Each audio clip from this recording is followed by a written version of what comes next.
Your Excellency, thank you for kindly agreeing to this. Hörmətli cənab səfir, bu ekskluziv müsahibəyə razılıq verdiyiniz üçün təşəkkür edirik.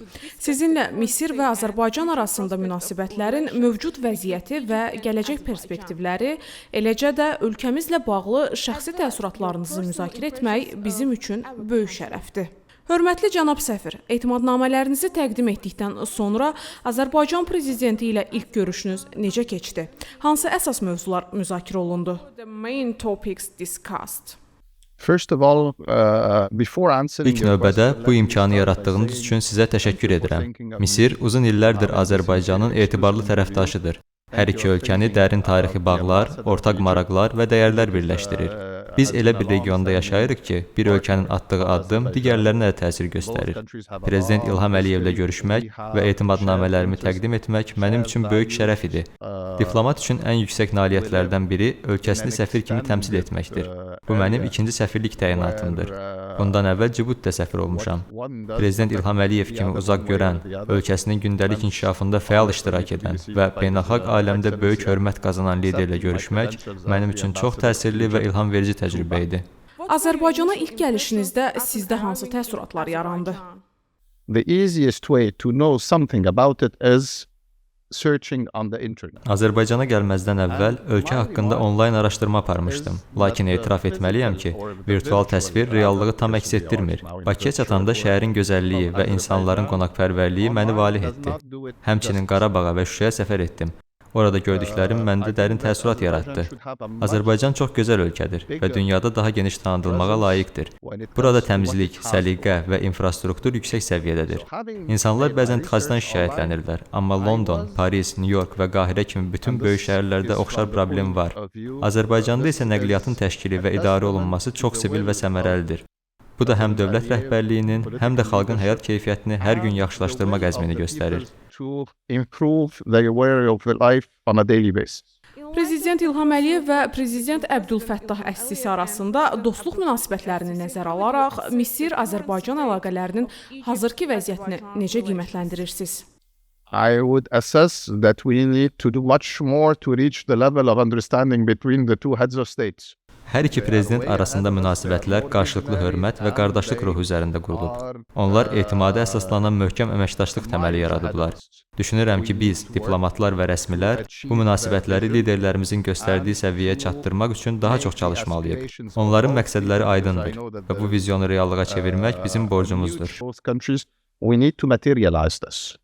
How do you evaluate the prospects for cooperation? Misir və Azərbaycanın Yaxın Şərq və Qafqazda sülh və təhlükəsizlik məsələləri üzrə əməkdaşlıq perspektivlərini necə qiymətləndirirsiniz?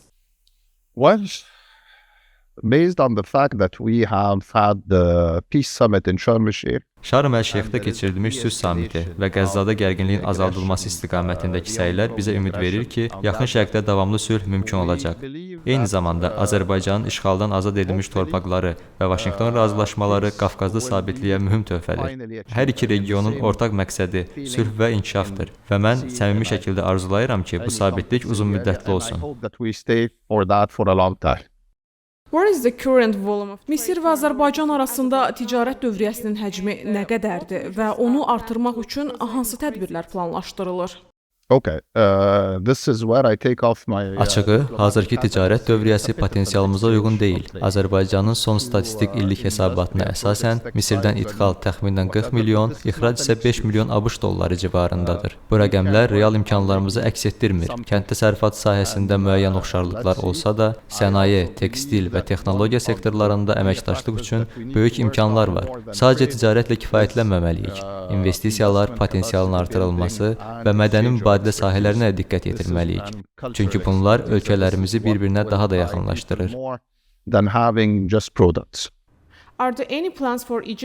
Misir şirkətlərinin Azərbaycanın azad olunmuş ərazilərinin bərpasında iştirakına dair planları varmı? Bəli, bu mövzu artıq Azərbaycan tərəfi ilə müzakirə olunub.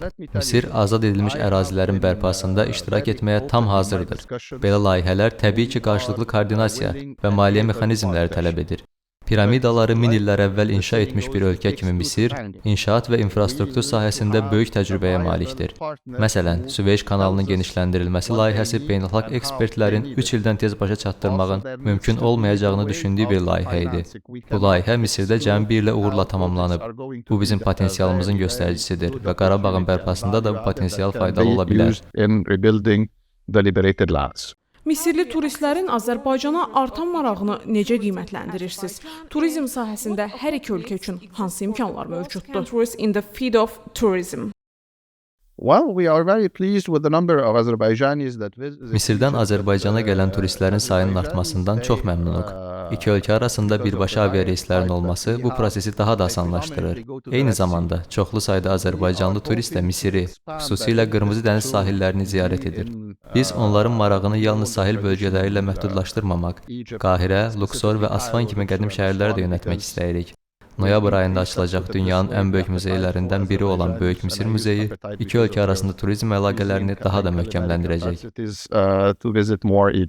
Misir və Azərbaycan hər ikisi qədim sivilizasiyalara malik ölkələrdir.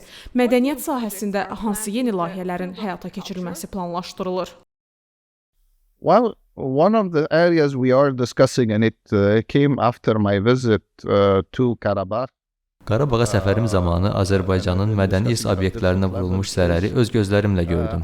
Misir bu sahədə böyük təcrübəyə malikdir və İslam, Kopt, Osmanlı, Roma və Yunan dövrlərinə aid abidələrin bərpası, eyni zamanda qorunması istiqamətində geniş işlər aparır. Biz Azərbaycanın mədəni irsinin bərpası, muzeylərin idarə edilməsi, turizm obyektlərinin bərpası və mütəxəssis hazırlığı kimi sahələrdə əməkdaşlığa hazırıq.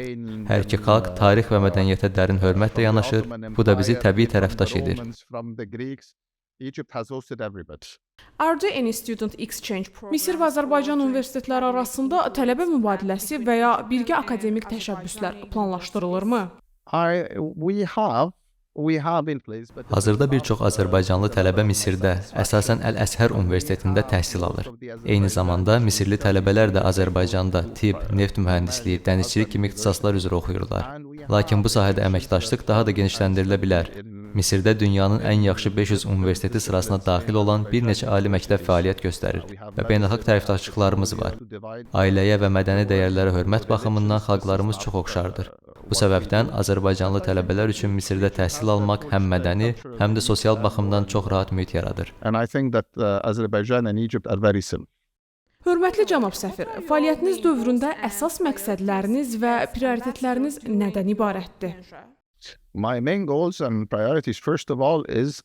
Əsas məqsədim iki dövlət başçısının müəyyən etdiyi vizyonu həyata keçirməkdir. Prezident Əbdülfəttah Əs-Sisi 2023-cü ildə Bakıya, Prezident İlham Əliyev isə 2024-cü ildə Qahirəyə səfər etmişdir. Bu səfərlər strateji əməkdaşlıq üçün möhkəm təməl yaradıb. Bizim vəzifəmiz həmin razılaşmaları icra etmək və əməkdaşlığı siyasi, iqtisadi və mədəni sahələrdə daha da genişləndirməkdir. Azərbaycan hökumətindən və Xarici İşlər Nazirliyindən aldığım dəstəyə görə minnətdaram. Əminəm ki, birgə səylər nəticəsində Misir və Azərbaycan münasibətləri yeni mərhələyə qədəm qoyacaq. Your Excellency, hörmətli cənab səfir, vaxt ayırdığınız və dəyərli fikirlərinizi bölüşdüyünüz üçün təşəkkür edirik. Misir və Azərbaycan arasında dostluq və əməkdaşlığın möhkəmlənməsinə verdiyiniz töhfəni yüksək qiymətləndiririk. Thank you for having me.